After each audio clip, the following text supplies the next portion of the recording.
कैसे खोलें आखिर बंद किस्मत के ताले। एक लाइन तो सदा याद रखना, गाय कभी दूध देती नहीं है। पक्की बात है ये। मैं भी बचपन में था तो मुझे भी स्कूल में क्लास में यही पढ़ाया गया था। जब गाय पर हमें निबंध लिखने के लिए कहा जाता तो गाय के लिए पहली लाइन ही हम गलत लिख दिया करते थे कि गाय हमें दूध देती है। मैं आपको बता दूं, गाय जो देती है उसका नाम दूध नहीं होता, गाय जो देती है उसका नाम तो गोबर और पोटा होता है। हाँ, गाय दूध देती नहीं। जीवन का सिद्धांत यहीं से समझ लो। जिंदगी में सफलता का मंत्र हासिल करने के लिए और बंद किस्मत के तालों को खोलने का पहला मंत्र और पहला जज्बा आपके भीतर यही जगाना चाहता हूं कि गाय कभी दूध देती नहीं है, गाय का दूध निकालना पड़ता है। और जो लोग इस भरोसे रह जाया करते हैं कि गाय हमें दूध दिया करती है, वो जीवन में सफलताओं से सदा वंचित रहा करते हैं। लेकिन जो लोग अपने भीतर ये जज्बा रखते हैं कि गाय दूध नहीं देती तो क्या हुआ, गाय का दूध निकालना पड़ता है। बैठे ठाले जिंदगी इंसान को कभी परिणाम नहीं दिया करती। याद रखना, खाली बैठना अच्छा तो बहुत लगता है। क्या कहा मैंने? खाली बैठना अच्छा तो बहुत लगता है, पर खाली बैठने का परिणाम कभी अच्छा नहीं होता है।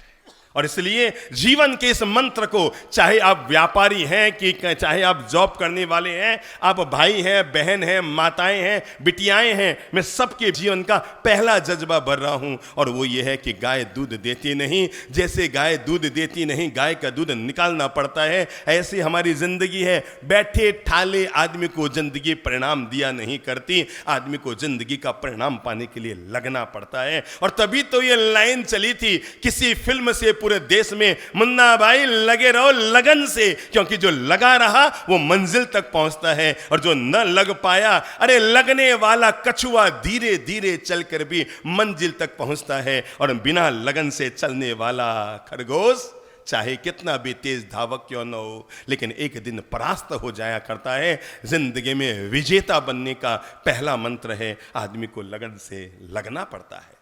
दुनिया के महान दार्शनिक संत हुए जिनका नाम था सुकरात। बड़े भारी भरकम शरीर के व्यक्ति थे।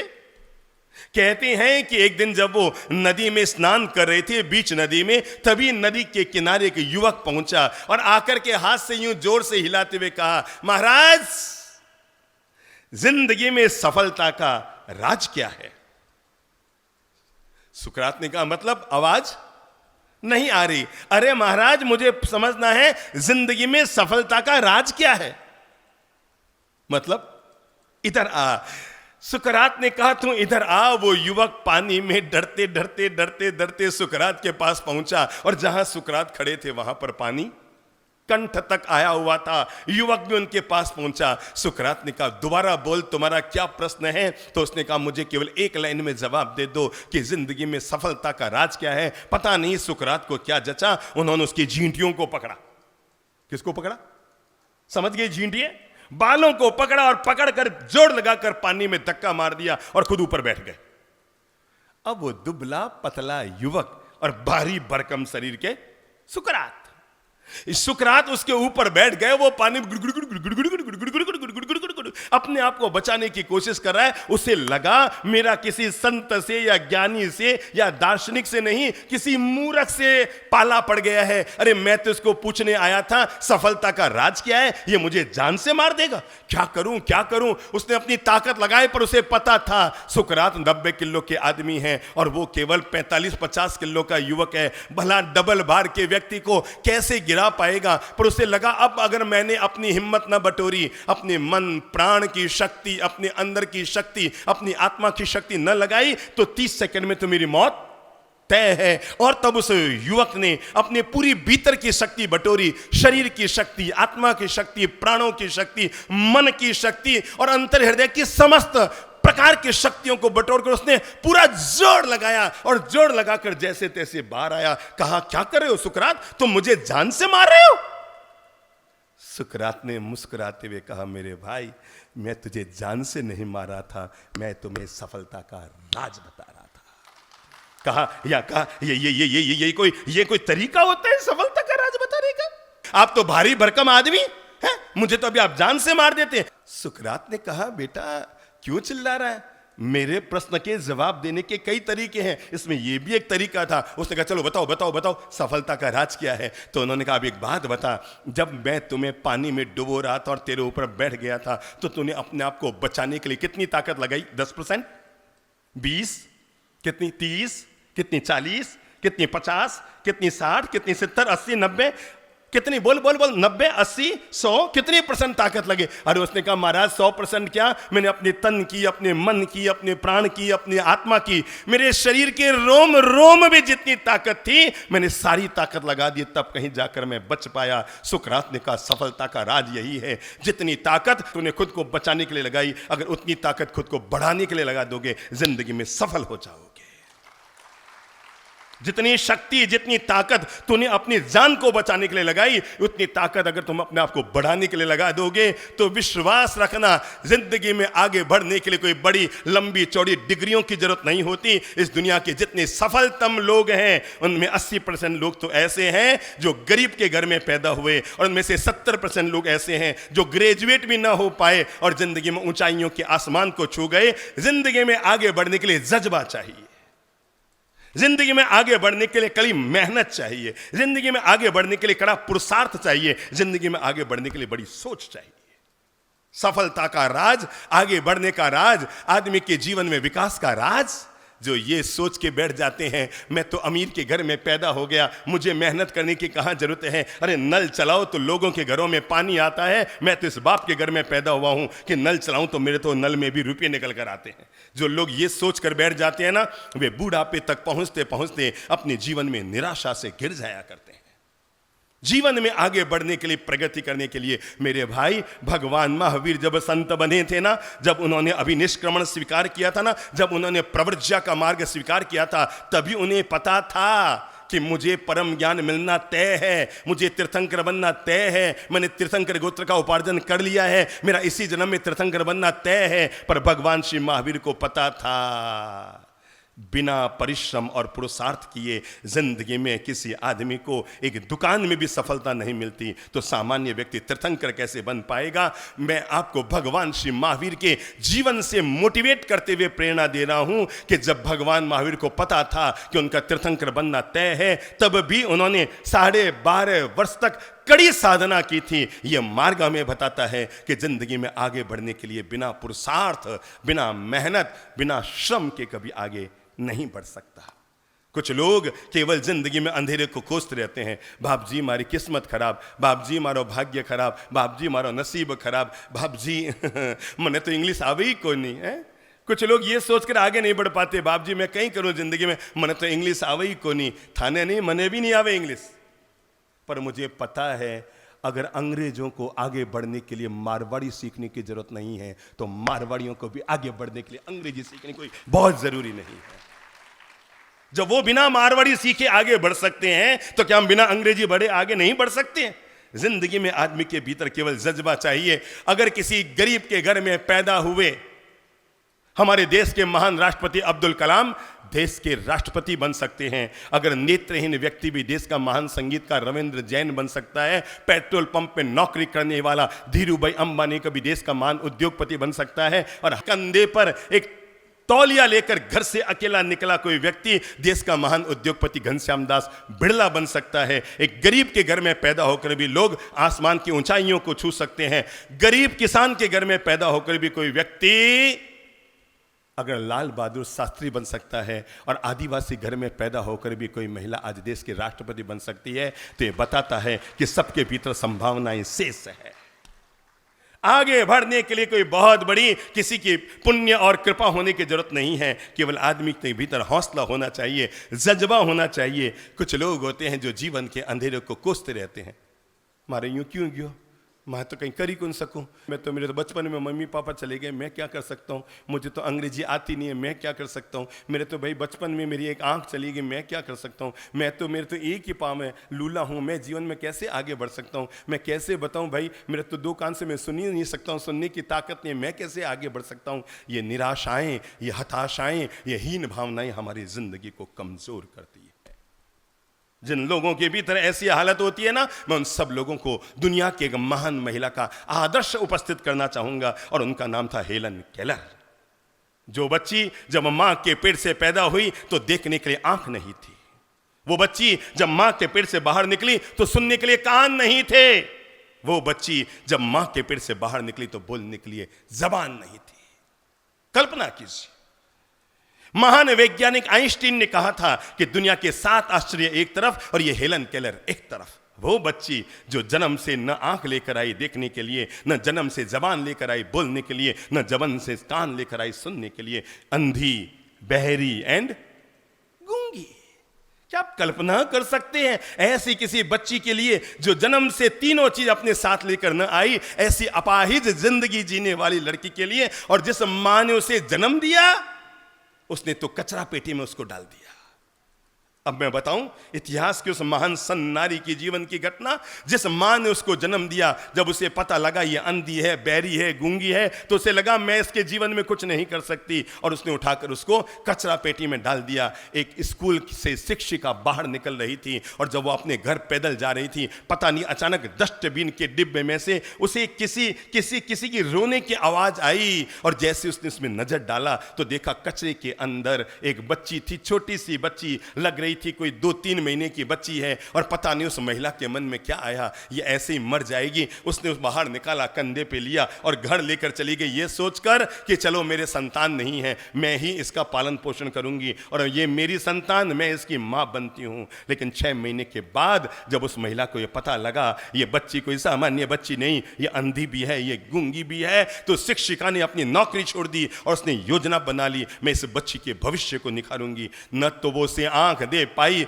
न उसे वो कान दे पाई, न उसे वो जबान दे पाई, पर उसने उसके भीतर एक चीज भर दी और वो है जज्बा भर दिया कि तू कुछ बन सकती है। और यही परिणाम निकला। उस अंधी बहरी गूंगी बच्ची ने दुनिया में वो विकास का दर्जा कायम किया। आज सैकड़ों किताबें पूरी दुनिया उनकी पढ़ती है और दुनिया के लिए आदर्श नाम आता है हेलन। बोल लो मुंह से हेलन। क्या नाम था एक बार और बोल लो, हेलन। जब तक आदमी के भीतर उत्साह है तब तक आदमी के भीतर सफलता की 1000 संभावनाएं हैं।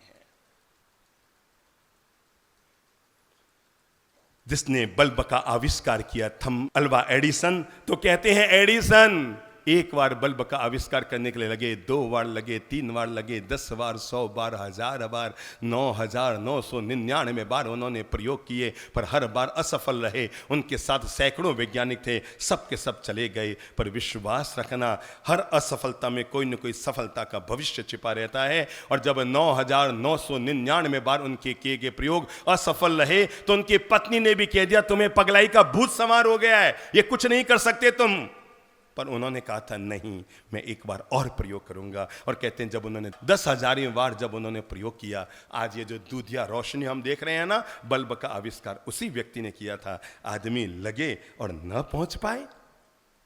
अगर ना पहुंचे तो इसका मतलब तुम्हारा जज्बा कमजोर था, हमारा आत्मविश्वास कमजोर था, हमारी मेहनत कमजोर थी।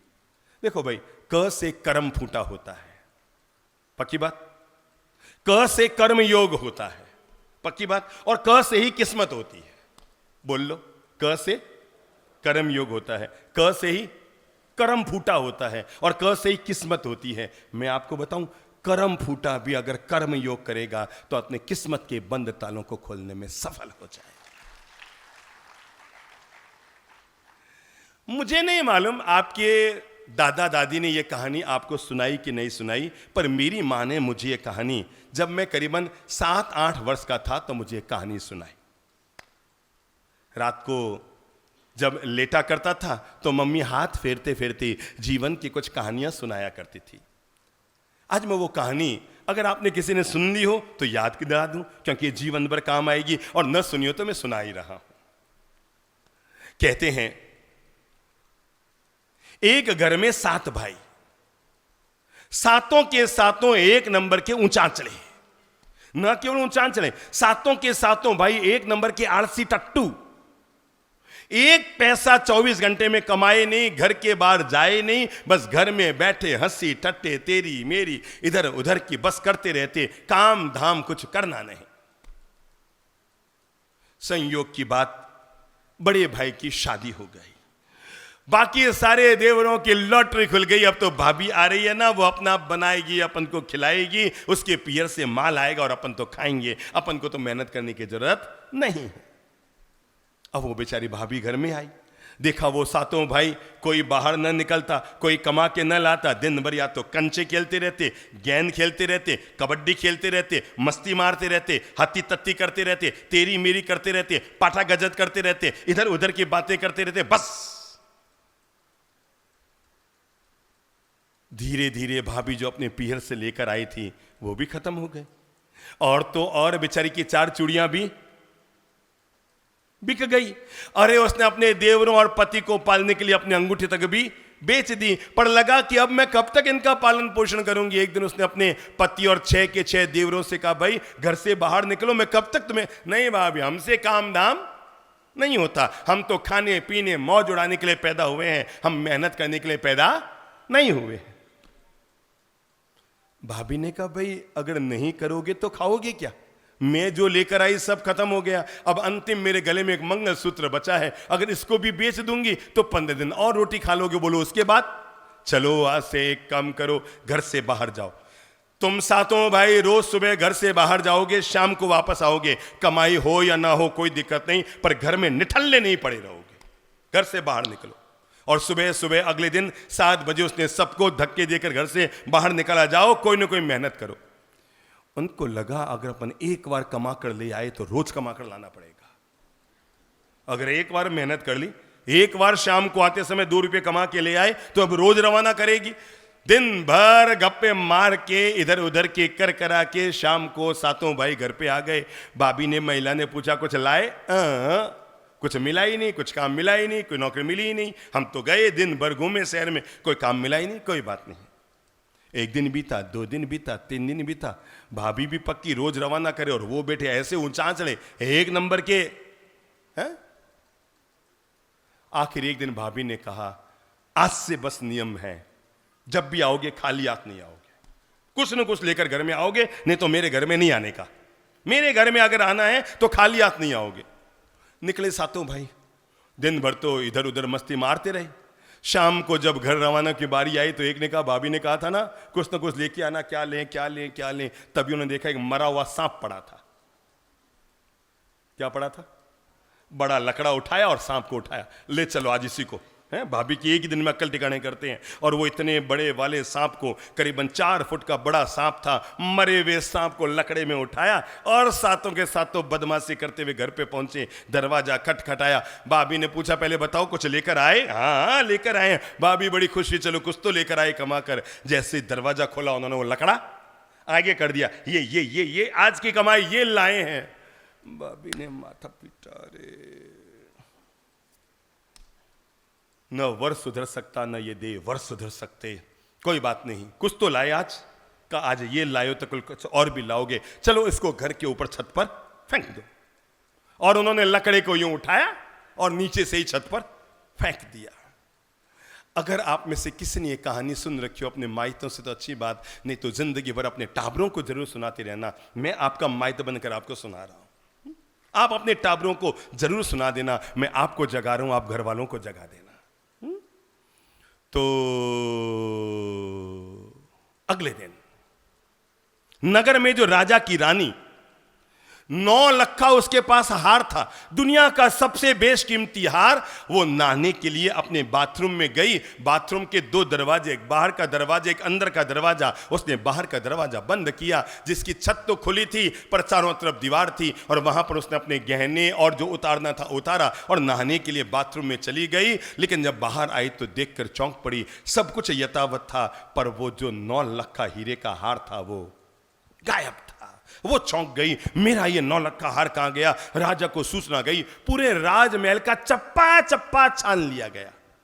दरअसल हुआ ये था कि वो तो नहाने अंदर गई, एक बाज उधर से गुजर रहा था, उसकी नजर पड़ी उस हार पर, उसे लगा कि शायद ये मरा हुआ कोई सांप है, और उसने उस हार को अपनी चोंच पर उठा लिया और हवा में उड़ गया। रानी कल्पना भी नहीं कर सकती कोई बाज आया होगा और हार को लेकर चला गया, क्योंकि सारे दरवाजे बंद थे, भला आदमी अंदर आ कैसे सकता है। और कहानी आगे यूं बढ़ गई, वो बाज उस 9 लखा हार को लिए जा रहा था, और तभी उसको ऊपर से नजर पड़ी उस महिला की छत पर, जहां क्या पड़ा था? मरा हुआ सांप पड़ा था। उसने उस हार को तो वहीं छोड़ा और मरे हुए सांप को चोंच में लेकर निकल पड़ा। 3 लाइन में कहानी को और पूरा कर दूं और आपको जीवन भर के लिए मोटिवेट कर देता हूं, जीवन भर के लिए आत्म प्रेरित कर देता हूं, जीवन भर के लिए आपकी आत्मा की ज्योत जगा देता हूं। और तब वो कहते हैं कि राजा ने जब पूरे राजमहल की तलाशी करवा ली और हार ना मिला तो राजा ने पूरे नगर में घोषणा करा दी, मेरी रानी का जो भी व्यक्ति हार ढूंढ कर लाएगा उसको 1 लाख रुपए का इनाम दिया जाएगा और किसी भी प्रकार की जांच पड़ताल नहीं होगी कि उसको हार कहां से मिला। समस्त दंड उसके माफ है, बस उसको 1 लाख रुपये मिल जाएंगे जो मेरी रानी का हार ढूंढ कर लाएगा। पूरे नगर में घोषणा हो गई, पूरे नगर में जानकारी मिल गई, हर आदमी हार को ढूंढने में लगा हुआ है, पर हार मिले कहां। अगले दिन वो महिला अपनी छत पर गई झाड़ू निकालने के लिए, देखकर चौंक पड़ी। छत पर क्या पड़ा था? 9 लखा हार। उसने सोचा क्या करूं क्या करूं। सुबह सुबह ही राजा की घोषणा सुनी थी कि जिसको भी मिलेगा, जो ला कर देगा उसको 1 लाख रुपए इनाम और कोई दंड माफ। उसने अपने पड़ोसियों को इकट्ठा किया और इकट्ठा करके कहा, मुझे नहीं पता, मेरे सारे गुनाह माफ हो। मैं तो झाड़ू निकालने के लिए ऊपर गई तो वहां पर मैंने ये हार देखा। पड़ोसी सारे इकट्ठे हुए और पूरा मोहल्ला इकट्ठा होकर 100-200 लोगों को साथ लेकर वो अपने 6 देवर पति और वो खुद निकल कर आई राजमहल में और आकर राजा से कहा, महाराज और महारानी मेरी 1000 गलतियां आप माफ करें, पर मैं आपको पहले बता दूं मैं पूरी तरह से निरपराधी हूं। इस हार को आपके राजमहल से चुराने में मेरा कोई भूमिका नहीं है। मैं एक गरीब घर की जाई और गरीब घर में शादी करके आई हूं। महाराज मुझे जहां तक याद है मैंने कुछ नहीं किया था। मेरे देवरों को और मेरे पति को कहा था ये सब निठल्ले निकम्मे में घर पे बैठा रहते हैं। मैंने कहा कुछ न कुछ कमा के लाना। ये मुझे तंग करने के लिए और कुछ तो न लाए, एक मरे हुए सांप को लेकर आ गए महाराज। और मैंने इनको कहा था कि घर की छत पर सांप को डाल दो महाराज। मुझे ऐसा लगता है कोई न कोई जीव जंतु आपके हार को मारने के कक्ष से लेकर गया है और मेरे घर की छत पर आया है और मरे हुए सांप को देखकर सांप को ले गया और हार छोड़कर चला गया महाराज। इसके अलावा मेरा कोई अपराध नहीं। आप मुझे इनाम दे न दे मुझे कोई दिक्कत नहीं। मैं तो यह हार रानी साहब को सौंपने के लिए आई हूं। उसकी सरलता, उसकी विनम्रता, उसकी रिजुता को देखकर राजा इतना प्रभावित हुआ। उसने कहा तेरा कोई अपराध नहीं, मैं सारी बात समझ गया हूं। जरूर कोई इस तरह की चील या बाज ने रानी का हार का अपहरण किया है और तुम्हारे घर पे छोड़ के चला गया है। रानी अपने हार को लेकर बहुत खुश हुई। उसने उस गरीब महिला को अपने गले लगाया और गले लगा कर कहा मैं तुम्हें कैसे शुक्राना अदा करूं। मैं जीवन भर तेरी आभारी रहूंगी क्योंकि मैं अपनी आत्मा से ज्यादा इस हार को चाहती थी। और ये कहकर राजा ने उस महिला को 1 लाख रुपए गिफ्ट दिए। और जब वो बाहर निकल रहे थे तो ऊंचांचले देवर सब उछल रहे थे, अरे जोरदार कमाई कर ली, अरे जोरदार कमाई कर ली, 1 लाख रुपए कमा लिए, 1 लाख रुपए कमा लिए, 1 लाख रुपए कमा लिए, 1 लाख रुपए कमा लिए। भाभी रुकी और रुक कर उसने अपने सातों उन भाइयों को जीवन का पाठ पढ़ाते हुए कहा तुमने मेरे साथ मजाक की थी और एक सांप उठाकर लाए थे। उस मजाक ने तुम्हें यह परिणाम दिया। अगर ईमानदारी से मेहनत करोगे तो सोचो तुम कहां बढ़ जाओगे। ये तो मजाक में तुम सांप उठा कर लाए, तब भी अपने 1 लाख कमा चुके। अगर तुम सातों भाई मिलकर ईमानदारी से मेहनत करोगे, अरे जिसके घर में 4 लकड़ी वो चौधरी, जिसके घर में 5 लकड़ी वो पंच और जिसके घर में 6 भाई वो क्या पंचधारी और क्या संच, वो तो खुद ही गांव का सरपंच। तुम 7 भाइयों अगर एक साथ मेहनत करोगे तो सोचो तुम्हारे भाग्य के द्वार को खोलने में कहां वक्त लगेगा। हाँ मेरे भाई, कोई मुंबई गया कि चेन्नई गया कि बेंगलोर गया कि पूना गया कि रायपुर आया। जब अपन गांव से आए थे तो कोई बहुत ज़्यादा सोना चांदी साथ में लेकर नहीं आए थे। याद करो जब पहले दिन अपन गांव से निकल आए थे तो साथ में क्या लेकर आए थे। आज अगर अपन लोगों ने ये अंबार खड़े किए हैं, अपन लोगों ने सफलता की ऊंचाइयों को हासिल किया है तो कड़ी मेहनत से किया है, प्रखर बुद्धि से किया है, परमात्मा के आशीर्वाद से किया है, महान पुण्य से किया है, सत्कर्म करके किया है। मेरे भाई याद रखना, आदमी के पुण्य का बंधन सत्कर्म से होता है, लेकिन आदमी के भाग्य उसके पुरुषार्थ से खुलते हैं। समझ लीजिए, आदमी का शुभ कर्म का बंधन कब होता है? सत्कर्म से होता है। पर उस भाग्य को खोलने के लिए, उजागर करने के लिए किस्मत आदमी की सत्कर्म से बंधती है, पर किस्मत के तालों को खोलने के लिए पुरुषार्थ आदमी को करना पड़ता है। सोचो, रायपुर की किसी बैंक में आपका पीहर का सगा मां जाया भाई, यानी आपका क्या लगेगा? साला। समझो, आपका सगा साला बैंक का मैनेजर है। क्या कहा मैंने? आपका सगा साला बैंक का मैनेजर है। आप 65 लाख का चेक लेकर गए रुपये निकालने के लिए, बेरर चेक था, और आपको पहले से ही पता है कि आपकी बैंक में 35 लाख रुपए हैं, पर आप इस विश्वास के जा रहे हैं कहीं हो 35 लाख है तो कहीं हो मारो सगो साड़ी तो है मैनेजर, क्या जा रहे हैं आप बैंक में मारो कौन है सगो साड़ो ही तो है बैंक में मैनेजर, अरे अकाउंट में 35 हुआ तो क्या हुआ, मेरा साड़ा मैनेजर है, 65 निकाल के ले आऊंगा। मुझे इतना सा जवाब दो, सभी लोग मिलकर क्या आप ऐसा कर पाएंगे? अगर आपको बैंक से 65 लाख निकालना है तो इसके लिए साला और बाला होने की जरूरत नहीं है, इसके लिए अकाउंट में रुपये होने की जरूरत है। मैं आपको यही बताना चाहता हूँ, जिंदगी में आप ये सोचते हो भगवान हमें देता है, भगवान हमें देता है, भगवान हमें देता है, चलो माना भगवान आपको देता है, पर एक लाइन याद रखना, वो बैंक मैनेजर की भूमिका अदा करता है। तुम्हारे अकाउंट में हो तो ही निकाल के देता है, नहीं तो राम राम करते रहो। वो देता होगा पर तभी देता है जब आपके बैंक अकाउंट भरा हुआ हो। अकाउंट तो टाइम टाइम फिस नील बटा नील, और रोज हे भगवान हे भगवान हे भगवान दे भगवान के वो कहीं हो। एक आदमी भगवान रे मंदिर में जा बैठ गयो, हे भगवान हे भगवान हे भगवान, आखिर भगवान प्रकट हो गया, बूढ़े भगवान थे प्रकट हो गए। बोल बेटा क्या चाहता है? बस भगवान मुझे तो केवल इतनी कृपा कर दो, मेरे पाँव के नीचे हमेशा गाड़ी रहे और हाथ में हमेशा रुपयों की थैली भरी रहे, बस और कुछ नहीं चाहिए, मुझे केवल इतना दे दो। भगवान ने कहा मेहनत कर। भगवान मुझसे मेहनत नहीं होती, मुझसे मेहनत नहीं होती, आप तो बस कृपा कर दो, मेरे पाँव के नीचे हमेशा गाड़ी रहे और हाथ में हमेशा रुपयों का थैला रहे। भगवान ने कहा तथास्तु, और अगले दिन वो आदमी किसी बस का कंडक्टर बन गया।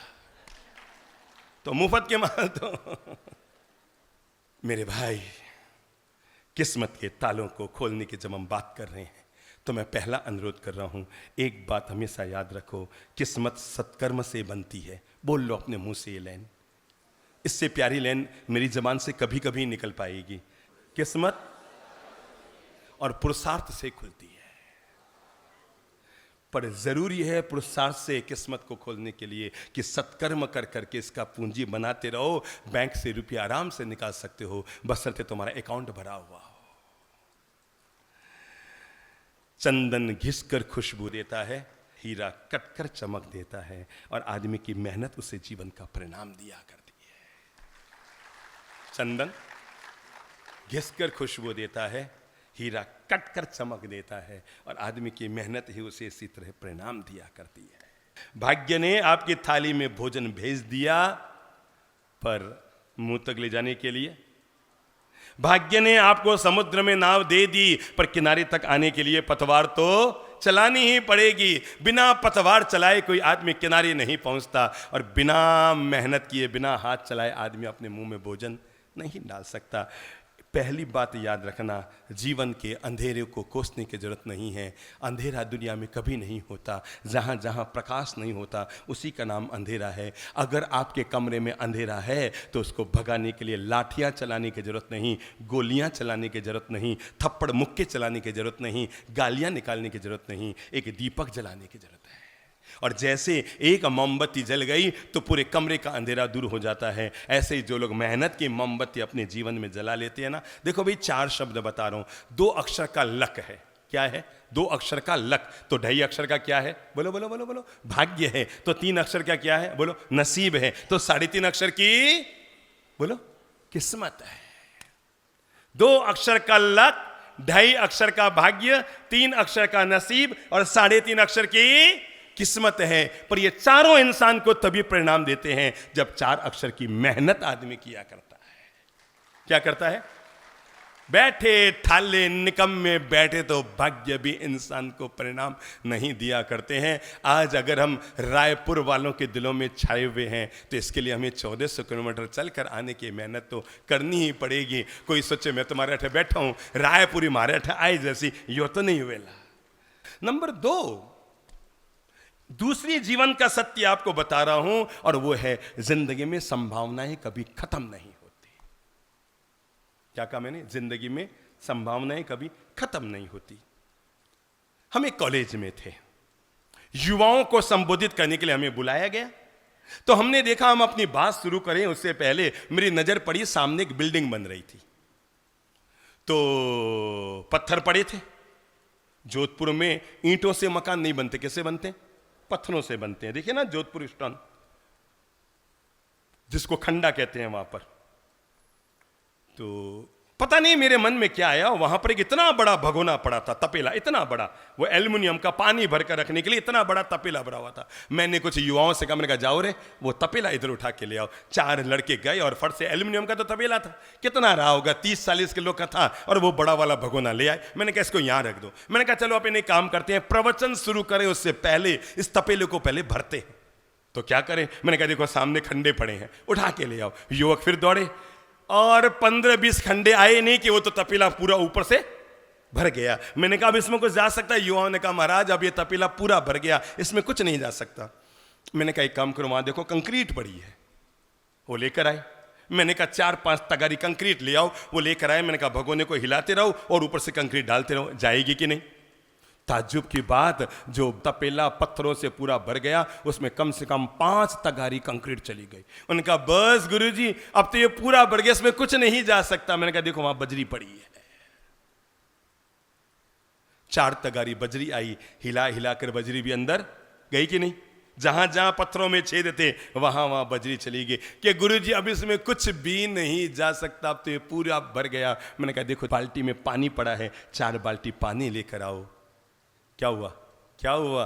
जिसमें कुछ नहीं जा सकता था उसमें कंक्रीट चली गई, जिसमें फिर कुछ नहीं जा सकता था उसमें बजरी चली गई, जिसमें फिर कुछ नहीं जा सकता उसमें पानी चला गया। मैंने उन युवाओं को यहीं से प्रवचन शुरू किया। मैंने कहा ये तपेला, ये पत्थर, ये बजरी, ये कंक्रीट, ये पानी हमें जीवन का ये पाठ पढ़ाता है। जीवन में संभावनाएं कभी खत्म नहीं होती है। तुम जहां खड़े हो ये तुम्हारी मंजिल नहीं, ये तो तुम्हारा पहला पड़ाव है। मंजिल तो तुम्हारी आगे है, और जो व्यक्ति जहां खड़ा है उसको मंजिल मानने की बजाय उसे पड़ाव मानता रहता है, वो अपने जीवन को हमेशा आगे बढ़ाता रहता है। मैं कहता हूं आदमी को बहुत त्याग करना चाहिए, अपरिग्रही जीवन जीना चाहिए, बहुत संयम से जीना चाहिए। पर अपरिग्रही वही तो बनेगा जो पहले परिग्रह इकट्ठा करे। दान कहां से करेगा आदमी? पहले कमाएगा तभी तो खर्च कर पाएगा ना। तो पहली जरूरत आदमी ये समझे कि जीवन में हर आदमी अपने बंद किस्मत के तालों को खोल सकता है। नंबर 2, हर आदमी के जीवन में संभावनाएं शेष है। नंबर 3, अगर आपकी किस्मत कमजोर भी है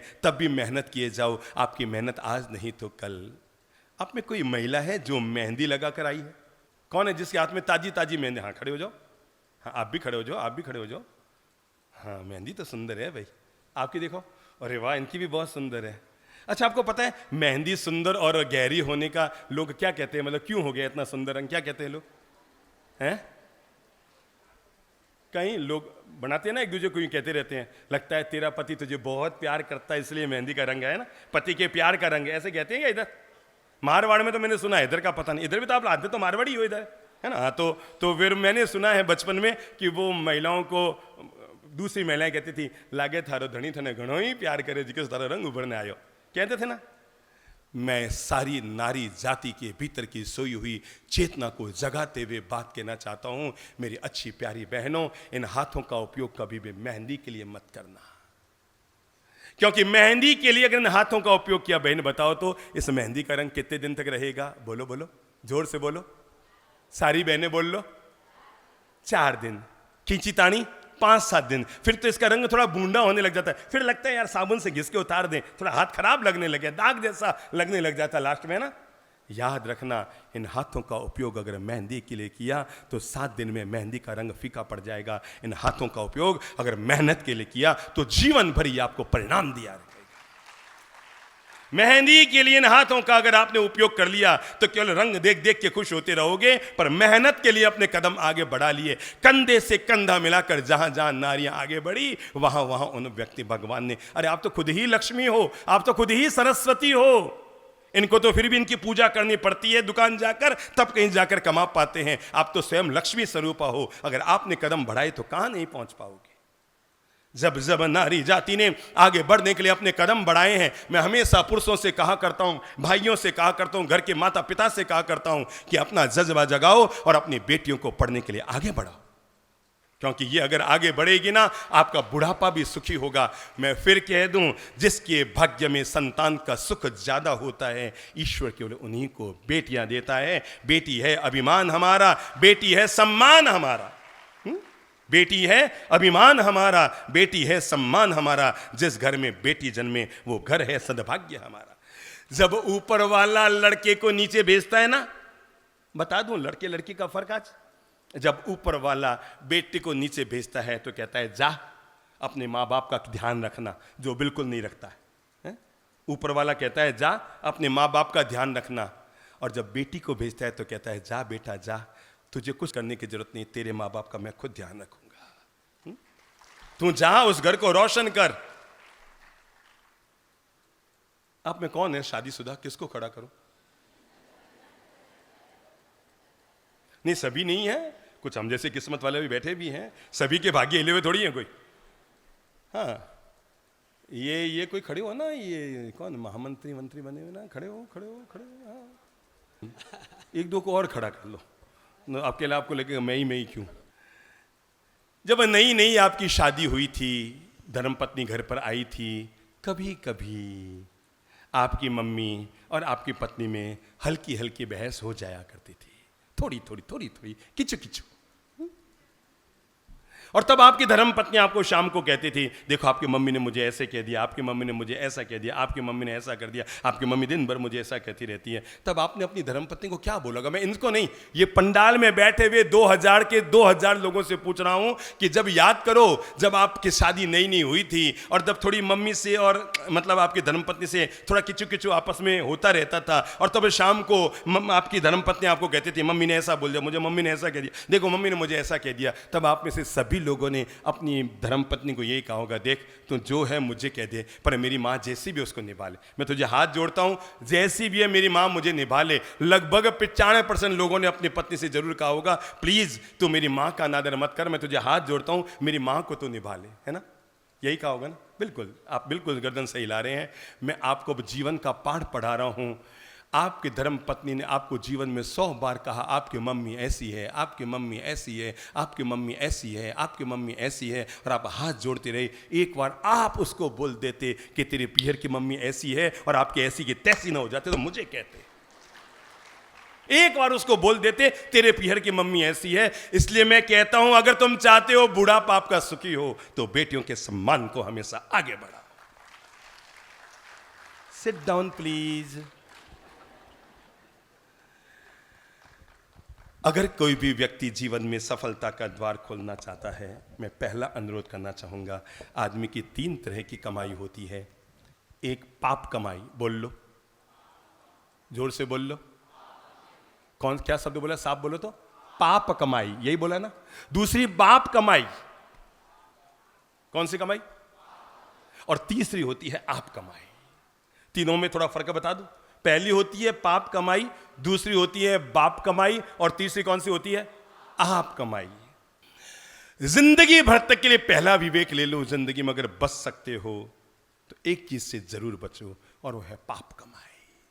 संकल्प ले लो हाथ जोड़कर, मैं कम खा लूंगा, मैं कम वैभव में जी लूंगा, मैं कम संपत्ति में जी लूंगा, मैं कम दौलत में जी लूंगा, पर किसी का जेब काट कर, किसी के जीवन को दुखी करके, किसी की संपत्ति हड़प करके, किसी के दूसरे के माल को अपना माल बनाकर, किसी दूसरे तरीके से धन कमाकर मैं जीवन में कभी अमीर नहीं बनूंगा। क्योंकि एक दिन ऐसा आएगा आप गलत तरीके से धन कमाकर अपनी पत्नी के हाथ में तो हीरे की चूड़ी पहना देंगे, पर जिस दिन आपके हाथ में लोहे की हथकड़ी आएगी ना, तब वो हीरे की चूड़ियां कुछ भी काम नहीं आएगी। जिंदगी भर याद रखें, गलत तरीके से धन कमाकर आपने तो अपनी पत्नी के हाथ में हीरे की चूड़ी डाल दी, पर जिस दिन आपके हाथ में लोहे की हथकड़ी आ जाएगी ना, तब वो हीरे की चूड़ी आपके काम नहीं आएगी। इसलिए नंबर 1, जिंदगी में हमेशा बचे रहो।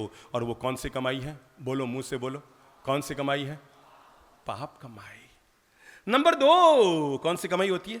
बाप कमाई। ध्यान रखना, बाप कमाई से केवल 3 काम किए जाते हैं, रोटी, कपड़ा, मकान और पढ़ाई, बस। अगर इसके अलावा आपको 80,000 का मोबाइल लेना है ना, मैं आपको एक बात बताऊं, अगर आपका 18 साल का बेटा, 20 साल का बेटा, 22 साल का बेटा कहे पापा मुझे वो वाला मोबाइल लेना है, कौन सा वाला? नाम बताओ। एप्पल वाला। और एप्पल में भी कौन सा वाला नया मॉडल है? 13 प्रो, ओह एडवांस। और आपका बेटा आके कहे कि पापा मुझे वो, दोबारा बोलो, 13 प्रो, कंपनी कौन सी है? एप्पल वाला मोबाइल दिलाओ। आप प्लीज मेरा मान रखना, अपने बेटे को कभी ना मत कहना, बस। आप यही समझना ललित प्रेम महाराज को दिला रहा हूं ना, मत क्या, पर हाँ सीधा मत दिलाना, वो कहे और सीधा मत दिलाना, उसको कहना बेटा मैं प्रेम से दिलाऊंगा, मैंने खुद ने भी सोचा था मैं तुझे ये 13 प्रो वाला मोबाइल में दिलाऊंगा बेटा, मेरी भी खास इच्छा है, पर बेटा मैं चाहता हूं तो आज से ट्यूशन करनी शुरू कर, रोज 10 बच्चों को पढ़ाना शुरू कर, तू तो अब तक बीकॉम कर चुका ना, तो जो तीसरी चौथी पांचवी वाले बच्चों को पढ़ाना शुरू कर। आपकी प्रेरणा से बच्चा पढ़ाना शुरू करेगा और तब वो महीने का 2,500 रुपया कमा कर लाएगा, तो साल के कितने हो जाएंगे? 30,000 रुपये, और 2 साल में कितने हो जाएंगे? 60,000 रुपये। जब 2 साल में उसके 60,000 रुपये हो जाए ना, तो अपने बेटे से कहना चल बेटा कुछ रुपये मैं मिलाता हूँ, 60,000 तेरे लगाता हूँ, आज तुम्हें मैं 13 प्रो वाला मोबाइल दिलाता हूँ। तब बेटा कहेगा पापा जी जो अभी है वो कौन सा बुरा है, क्योंकि उसको पता लगा कि 60,000 कैसे कमाए जाते हैं। जरूर दिलाना अपने बच्चों को, पर बाप कमाई पर नहीं, आप कमाई पर, ताकि उसे पता लगे कि ये जो 1,20,000 का मोबाइल है, ये कोई नल खोलने से नहीं आया है कि नल खोला और पानी की तरह मोबाइल निकल कर आ गया।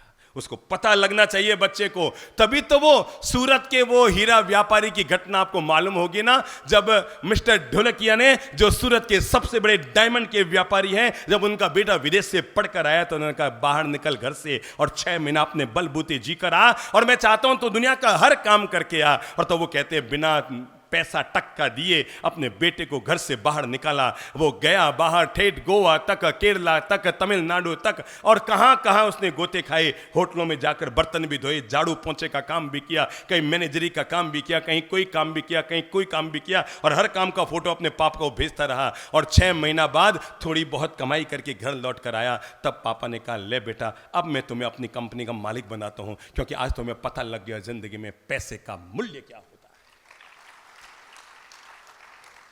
पाप कमाई से बचो, और बाप कमाई पर रोटी कपड़ा मकान और पढ़ाई, बस यहां तक की व्यवस्था। आपको लगता है मुझे शादी के बाद हनीमून मनाने के लिए 10 लाख का पैकेज पे जाना है, तो बेटा बाप कमाई पे जाने का पाप मत करना, आप कमाई करके फिर जाना तो जाने का मजा आएगा। बाप कमाई पर मेरे भाई, पिता का धन हमेशा, सब लोग नोट कर लेना, पिता का धन बेटी की तरह होता है, और बेटी उपयोग के लिए होती है, उपभोग के लिए नहीं होती। पिता के धन को हमेशा धार्मिक कार्यों में, अगर वो दुनिया से चले गए हैं ना, परसों की बात है, इसी शहर के एक महानुभाव मेरे पास बैठे थे और उन्होंने कहा साहब मेरे पिता ने मुझे हिस्से में 92 लाख रुपये, मतलब 1 करोड़ में 8 लाख कम, 92 लाख रुपये उन्होंने मुझे मेरे हिस्से में और मुझे निकाल कर दिया, बेटा ये तेरे 92 लाख रुपये। उन्होंने कहा साहब मेरी बहन साध्वी बनी हुई है, और मेरी बहन ने कभी एक दिन प्रवचन में कहा था कि पिता का धन उपयोग करने के लिए होता है, उपभोग करने के लिए नहीं होता। और मैंने उसी दिन फैसला कर लिया, मेरी बहन संघ निकाल रही थी, मैंने उसमें से 30% हिस्सा अपनी बहन महाराज के यहाँ भिजवा दिया, मैंने उसमें से थोड़ा बचा हुआ हिस्सा गौशाला में लगा दिया, मैंने और जो हिस्सा बचा ये अमुक उपाश्रम में लगा दिया, अमुक काम में करा दिया, मैंने 92 लाख रुपये सत्कर्म में लगा दिया। मेरे 4 5 या 3 भाइयों को सब मिले होंगे। जब मैंने लगाना शुरू किया तो पिता ने कहा था फालतू ही दियो, तने उड़ाना था तो उन्होंने क्यों दियो, तो तने फालतू ही दियो, फालतू ही दियो। पर मैंने पापा को यही कहा था, मैंने कहा पापा आज आपको लगता है कि मैंने फालतू दियो, पर इससे जब पुण्य का बंधन होगा ना तो आपको लगेगा कि आपने मुझे सही दिया। और उन्होंने 92 लाख रुपया सत्कर्म में लगा दिया, ये सोचकर पिता का धन उपयोग करने के लिए होता है, उपभोग करने के लिए नहीं होता है। तो पाप कमाई से बचो, बाप कमाई का सीमित मात्रा में उपयोग करो, जरूरत जितना। हाँ, जिंदगी में अगर आप उपयोग करना चाहते हैं, चाहे जैसे ऐसो आराम से जियो। अब वो तीसरी कमाई का नंबर लो, कौन सी? बोलो बोलो बोलो बोलो बोलो बोलो, आप कमाई। जब इंसान आप कमाई करना चाहता है, खुद की मेहनत पर आगे बढ़ना चाहता है, चलो अब मैं 5 मिनट में आपको छोटे छोटे मंत्र दे रहा हूं, जिंदगी में आप कमाई कैसे की जाए। समझो आप अपने रूम में किताब पढ़ने के लिए बैठे हैं। क्या कहा मैंने? अपने रूम में, तिलक लगे हो भाई साहब, खड़े होइए तो। समझो आप अपने रूम में किताब पढ़ने के लिए बैठे हैं और 0 वाल्ट का बल्ब जल रहा है, और आपको हमारे यहाँ से कोई उपहार में किताब मिली, समझ लो प्रभावना में, और आप घर लेकर गए। सोचा सुबह तो प्रवचन सुना था, अब ये सुन लेता हूँ, और अब 0 वाल्ट का बल्ब जल रहा है और किताब पढ़ी नहीं जा रही है, तो आप क्या करेंगे? बुद्धि लगाओ, बुद्धि लगाओ। बच्चा किताब पढ़ रहा है और 0 वाल्ट का बल्ब लगा हुआ है और बारीक अक्षर किताब के, किताब नहीं पढ़ी जा रही, तो क्या करेंगे मैं बताऊं? किताब बंद करो और आराम से सो जाओ, माथा फोड़ी खत्म।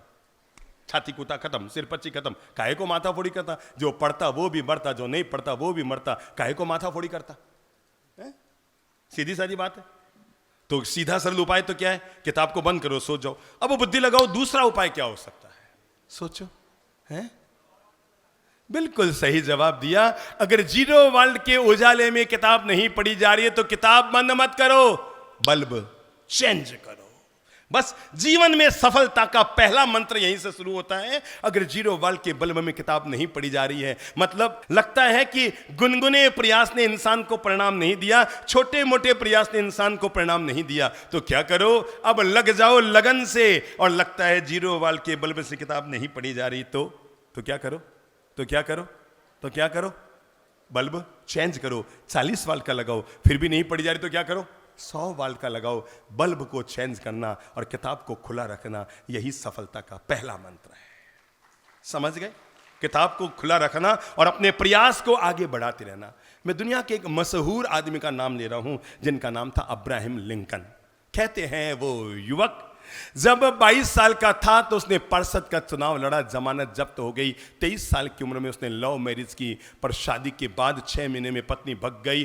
24-25 साल में उसने दोबारा शादी की, पर पत्नी को कैंसर हो गया, पत्नी फिर मर गई। 27 साल की उम्र में उसने फिर कांग्रेस सीनेट का चुनाव लड़ा, जमानत जब्त हो गई। जब वो आदमी 35 साल का हो गया तो उसने विधानसभा का अमेरिका में चुनाव लड़ा, वहां भी जमानत जब्त हो गई। उसके बाद जब वो आदमी 40 साल का हो गया, उसने कांग्रेस सीनेट का चुनाव लड़ा, वहां भी उसकी जमानत जब्त हो गई। पूरे अमेरिका में वो आदमी फेमस हो गया था कि ये आदमी हारू आदमी है। क्या नाम रख दिया उसका? हारू आदमी। टाइम पास करने के लिए चुनाव लड़ता है। और कहते हैं फिर उस आदमी ने 52 साल की उम्र में अमेरिका के राष्ट्रपति पद का चुनाव लड़ा, तो कई लोगों ने न्यायालय में अर्जी डाल दी कि इस व्यक्ति को चुनाव से अयोग्य करार कर देना चाहिए, क्योंकि अब तक जीवन में 22 बार चुनाव हार चुका है। कितनी बार? 22 बार चुनाव हार चुका है। हर जगह खड़ा हो जाता है, हर जगह खड़ा हो जाता है, पर पता नहीं उस आदमी को दिन में हमेशा हार दिखती थी, पर रात को हमेशा जीत के सपने दिखते थे। दिन में हमेशा हार मिलती थी, पर रात को हमेशा जीत के सपने दिखते थे। मैं कभी जीतूंगा जीतूंगा जीतूंगा। और ये जज्बा उसका ऐसा बढ़ता चला गया, जो आदमी अपनी जिंदगी में 22 बार चुनाव हारा, वो एंड में जिंदगी के 52 साल की उम्र में अमेरिका के राष्ट्रपति पद के चुनाव के लिए खड़ा हुआ और वो वहां के राष्ट्रपति पद का चुनाव जीत गया। और उस व्यक्ति का नाम था अब्राहम लिंकन। आदमी करना चाहे और न कर पाए, इम्पॉसिबल, क्योंकि इम्पॉसिबल में छिपा हुआ है आई एम पॉसिबल। जीवन में सफलता का द्वार खोलने के लिए पहला कार्य हमें करना पड़ेगा, अपने भीतर ये आत्मविश्वास जज्बा पैदा करना पड़ेगा, ये सकारात्मक नजरिया पैदा करना पड़ेगा। मैं कर सकता हूं। उड़ते वही हैं, बोल लो, उड़ते वही हैं जिनके सपनों में जान होती है। पंखों से कुछ नहीं होता, जिंदगी में हौसलों से ही उड़ान होती है। जब हमने जिंदगी में पहली बार मैदानों में प्रवचन देने शुरू किए थे ना, लगभग 25-26 साल पहले, जब हमने पहली बार जिंदगी में उपास्य थानक और मंदिरों से बाहर निकलकर ये मैदानों में प्रवचन देने शुरू किए थे, तो लोग हमारे मजाक उड़ाते थे, हैं कौन आई सुनने, कौन आई सुनने, कौन आई? उपास्य तो पर भरीजे को नहीं, बट तो प्रभावना देव और लड्डू बांटो और संग पूजा करो और जीमन करो। बिना जीमन तो यहाँ पर लोग कार्यक्रम का क्रियाक्रम कर देते हैं। लोग मिले ही को नहीं, तो मैदाना में कौन आई, मैदाना में कौन आई। हमने पहली बार जिंदगी में जोधपुर के गांधी मैदान में जब बिना चातुर्मास के प्रवचन माला का आयोजन किया, आज से करीबन 28 साल पहले, मुझे दिन भर लोग आकर हतोत्साहित करते, बाप जी आप बहुत बड़ी गलती कर दी, कौन आई बाप जी अठे कौन आई, अठे बिया भी मंदिर मार के घना घर तो है को नहीं बाप जी, कौन आई बाप जी कौन आई। आपा जी के धर्म में हाँ मैं बड़ो दिक्कत तो आ है, आधा लोग यूं कर जावे कि ए मंदिर मार्गी मैं थानकवासी कर गया, फिर आधा कर जावे ए दिगंबर में स्वतांबर फिर कर गया, फिर मंदिर में कहे ए खरतगस ए तपागस फिर कर गया। आप तो कटन कटन में कितना कट गया पता ही कौन। पर मैं आपको बताऊं, अगर हम उस समय मान लेते कि हमारा कुण आई तो हम हार जाते। तब मैं लोगों को कहा करता था, बात ये नहीं कि कुण आई, बात ये है कि कुण नहीं आई। तुम तो निकल पड़, ये मत सोच कि कौन आएगा, बात ये रहेगी कौन नहीं आएगा। और वही परिणाम रहा। देश का ऐसा कोई बड़ा मैदान नहीं रहा जहां पर अपन ने प्रवचन माला नहीं की। आप सुनकर आश्चर्यचकित रह जाएंगे, पूरे विश्व भर में पहली बार ऐसा अद्भुत घटित हुआ होगा। यूट्यूब में डाले हुए इन दोनों गुरु महाराज के प्रवचनों को 56 करोड़ लोग देख चुके हैं। कितने? 56 करोड़। अगर हम उस दिन ये सोच लेते कुण आई, तो आज भी आई सोचता रेवंता कुण आई, तब ये नहीं सोचा कुण आई, तब ये सोचेगा कुण नहीं आई, हर हालत में आई। बस यही लाइन उस समय याद की थी। उड़ते वही है जिनके सपनों में जान होती है, पंखों से कुछ नहीं होता, जिंदगी में हौसलों से ही उड़ान होती है। और पहला मंत्र जब मैं दे रहा हूं उठने से पहले, वो है जिंदगी में सफल होने के लिए पहला मंत्र जोड़कर रखो, और वो है हमेशा नजरिए को सकारात्मक रखो। क्या रखो? हाँ, ईश्वर मेरे साथ है, आई एम द बेस्ट, मैं बिल्कुल श्रेष्ठ हूं, मुझ में कोई कमी नहीं है, भाग्य मेरे साथ है, पुरुषार्थ में करूंगा, आगे बढ़ूंगा, मैं कोई कमजोर नहीं हूं, क्योंकि मुझे रोज भगवान जगाता है और रोज जीवन के लिए आगे बढ़ाता है, भगवान मेरे साथ है। पहला बात करो, अपने भीतर सकारात्मक नजरिया रखो। नंबर 2, जीवन में लक्ष्य निर्धारित करो कि आप क्या बनना चाहते हैं, क्योंकि जब तक जीवन का लक्ष्य निर्धारित नहीं करेंगे, आपने कई बार देखा होगा चौराहे पर कुत्ता रहता है और जो भी कार आए उसके पीछे दौड़ता रहता है। देखा है आपने से किसी ने? किसने देखा है? आप कार चला रहे हैं, कुत्ता आता है पीछे, बौ बौ बौ बौ, और वो केवल आपके कार के पीछे नहीं आता, वो हर एक कार के पीछे जाता है। लाल कार, पीली कार, हरी कार, ब्लू कार, काली कार, सफेद car, golden car, silver car, सब कारों के पीछे जाता है। मैं कई बार सोचा करता हूं कुत्ता कार के पीछे क्यों दौड़ता है? आप में से कोई बताएगा क्यों दौड़ता है? बोलो बोलो बोलो बोलो, कुत्ता कार के पीछे क्यों दौड़ता है? मैं बताऊं, क्योंकि वो सोचता मैं कार को पकड़ लूंगा। सवाल ये नहीं है कि वो कार को पकड़ लेगा, सवाल ये है कार को पकड़ भी लेगा तो क्या कर लेगा। मैं प्रश्न आपके सामने ये खड़ा कर रहा हूं, अगर वो कार को पकड़ भी लेगा तो क्या कर लेगा। इसलिए लक्ष्यहीन कुत्ता जितनी बार कार के पीछे दौड़ रहा है, बिना लक्ष्य के दौड़ रहा है, उसको पता ही नहीं वो क्यों दौड़ रहा है। पहले जीवन में लक्ष्य बनाओ, आप क्या बनना चाहते हैं, और जो बनना चाहते हैं अब अगला कदम आगे बढ़ाओ। जब आपने ये तय कर लिया कि आप क्या बनना चाहते हैं, तो उसकी योजना तैयार करो। क्या करो? बुद्धि लगाओ। क्या करो? योजना तैयार करो कि वो आप कैसे बन सकते हैं। और जब आपने योजना तैयार कर ली तो भीतर में आत्मविश्वास जगाओ, मैं कर सकता हूं। इतना धीमे मत बोलो, मैं, मुट्ठी बंद करो, मुट्ठी बंद करो, अपने भीतर जज्बा जाके बोलो, मैं कर सकता हूं, हर हालत में कर सकता हूं। और जब ये आत्मविश्वास जिंदगी में याद रखना, शरीर हमारा श्वास से चलता है पर हमारा जीवन आत्मविश्वास से बढ़ता है। और जब ये आत्मविश्वास आदमी जगा लेता है, मैं कर सकता हूं। आपको पता है जैन समाज में लोग मासिक क्रमण कर लेते हैं, उपवास कर लेते हैं, 30 उपवास, 31 उपवास, 15 उपवास, किसके बलबूते? शरीर के बलबूते। मैं अभी नागपुर में था, मेरे सामने एक 95 साल की माता जी को लाया गया था, जिनके 27वां वर्ष तब चल रहा था। बिल्कुल दुबली पतली माता जी है, जैसे पारस जी की मां है ना, बिल्कुल दुबली पतली, बिल्कुल दुबली पतली माता जी। और कितना वर्ष तब? 27वां। और कितनी साल की उम्र? अब आप सोच सकते हैं शरीर के बल पर हो रहा है? नहीं नहीं नहीं नहीं, मन के बल पर। मन की शक्ति रखें सुरक्षित, तो आत्मविश्वास के बलबूते होता है। और नंबर अगला अगर हम समझ सकते हैं, सफलता का अंतिम मंत्र है आत्मविश्वास के साथ साथ लगन से पुरुषार्थ करो, दिल लगाकर मेहनत करो। क्या कहा मैंने? क्या करो? मुझ से बोल लो एक बार, क्या करो? एक बार मुझ से बोलो, क्या करो? सफलता का राज सीखना है तो इन सिंधियों से सीखो।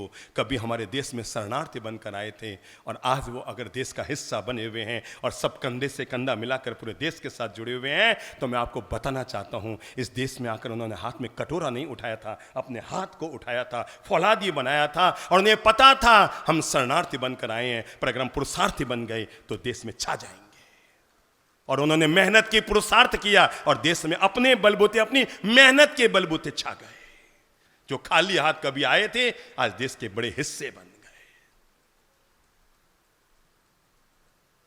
5 शब्द फिर से बोल लो मुंह से सफलता के लिए। पहला शब्द मुंह से बोलेंगे सभी लोग, सकारात्मक नजरिया अपनाओ। क्या करो? सकारात्मक नजरिया अपनाओ। नंबर 2, अपना लक्ष्य निर्धारित करो। नंबर 3, कार्य योजना तैयार करो, ये काम कैसे पूरा हो सकता है। नंबर 4, अपने भीतर आत्मविश्वास रखो, ईश्वर मेरे साथ है। क्योंकि आज सुबह आपके नाक में सांस चल रही थी, ये साबित कर दिया कि ईश्वर आपके साथ है। और अंतिम बात जीवन भर याद रखना, और वो है दिल से पुरुषार्थ करते रहो। एक लाइन सदा याद रखना, घड़ी अगर चलती है तो कमरे में होती है। बोल लो, घड़ी अगर चलती है तो कमरे में होती है, और न चले तो कचरे में होती है। जो चले वो ही चले, जो चलेगा वो मंजिल तक पहुंचेगा। है।